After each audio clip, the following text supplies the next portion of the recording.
The USB cable is one of the most quietly influential objects of the modern era. It rarely earns attention, rarely earns credit, and almost never earns praise. When it works, it disappears. When it fails, entire systems grind to a halt. That invisibility is the result of deliberate design. Before USB, connecting electronic devices was fragmented and uncertain. Each category of device arrived with its own standards, connectors, power requirements, and communication rules. Ports were large, fragile, and often incompatible. Installing hardware meant reading manuals, adjusting settings, and hoping nothing conflicted. This created a constant low-level tension between users and machines. You didn't assume a device would work when you plugged it in. You prepared for it not to. The USB cable was introduced to solve that behavioral problem, not a technical one.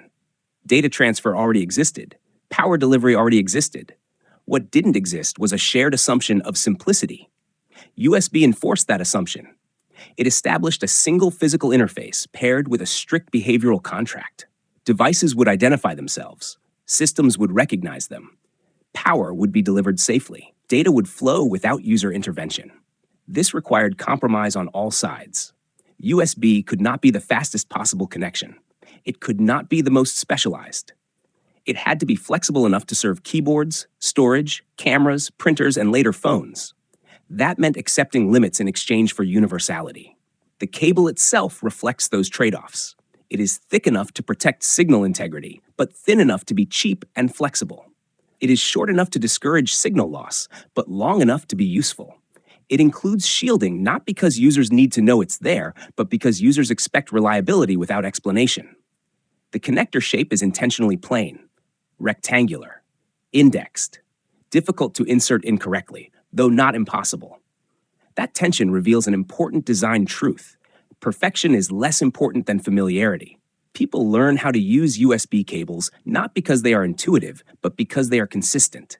Consistency builds trust faster than elegance.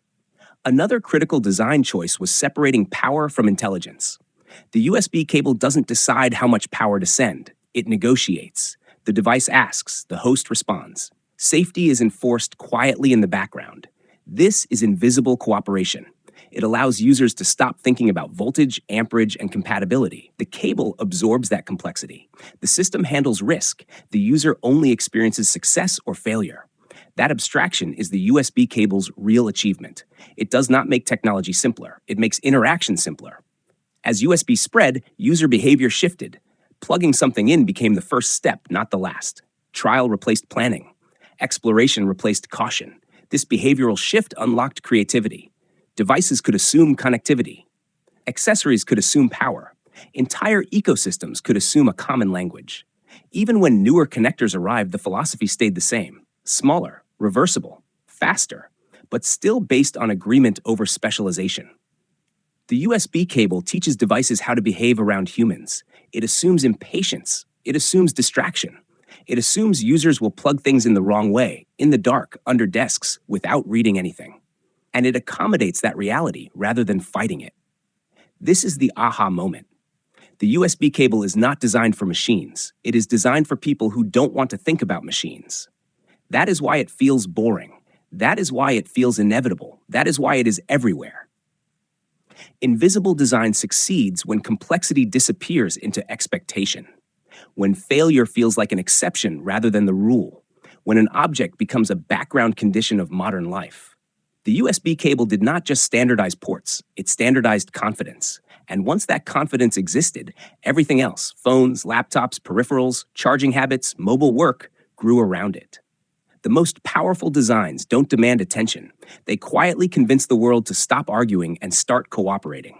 The USB cable is one of them.